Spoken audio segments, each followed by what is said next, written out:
Well, hello, it's a brand new year and a brand new name for the former Vegematic Deluxe channel. I thought that the Aging Hippies Conspiracy was a really good name because it's easier to remember than Vegematic Deluxe and easier to spell out and everything, so maybe I might appear in the odd search, I don't know. How's everybody? Yes, I'm no longer veg. It's weird taking on an alter ego like that, and sometimes you get lost in it. And I would like to make this channel more positive in nature.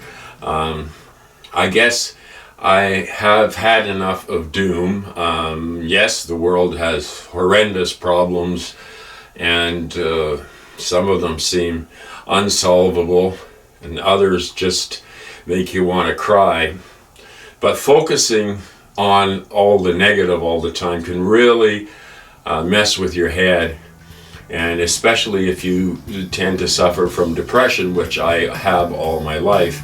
And I've decided in 2024, oh my God, it's 2024, what I'm going to do is just focus a little bit more on the positive, try and not be such a doomer.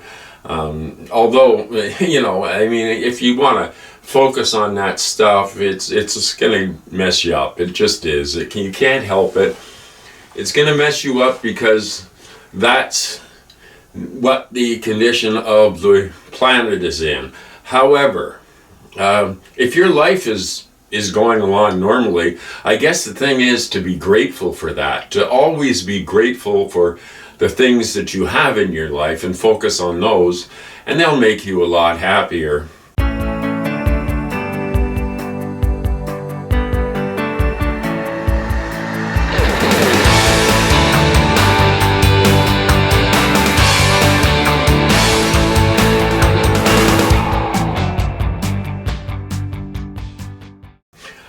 I'd like to mention a couple of YouTube channels, small subscriber base, and both of them deserve to have a much larger base, and they are responsible in some ways for me turning over a new leaf and becoming more positive of a person and a happier person. And one of them is Lidet Berhanu, and I hope I pronounced that right. But she does these really positive messages, and I think she's probably studied some psychology, it seems apparent, and it really makes me feel good. And the other one is, the guy's channel is called One More Light. And One More Light has an incredible life story.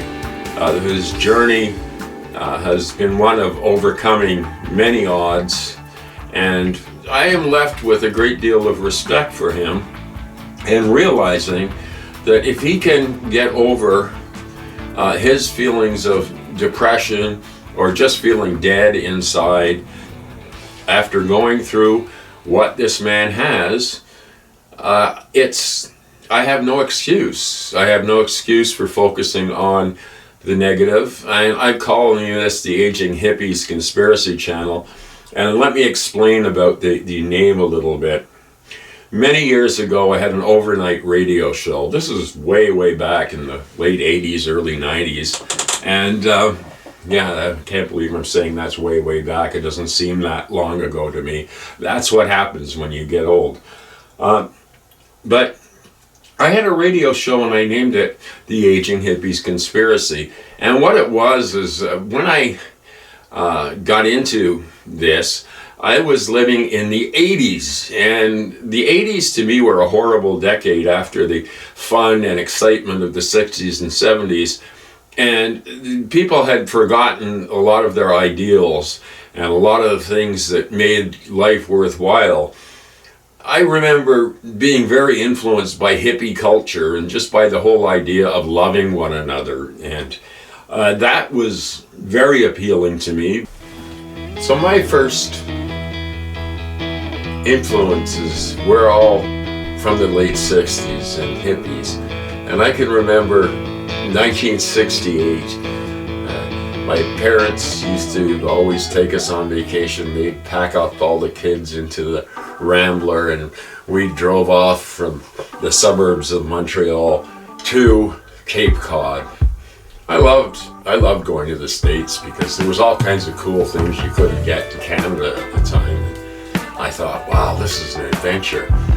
But the biggest adventure of all for me came when we visited the tip of Cape Cod, Provincetown. And it was a hippie haven at the time, and there were all these freaks everywhere. And my parents were horrified. They were looking around, go, oh my God, look at the hair on that one. Oh, you a boy or a girl? And I was sitting in the back seat going, man, this is so cool. I wish I could be like these people.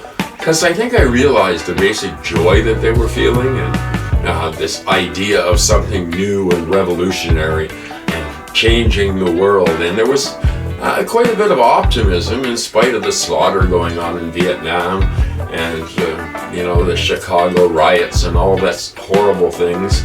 There was still this sense of camaraderie and us against them, I suppose, and it was beautiful. And I never looked back after that. I determined that I was going to be a hippie.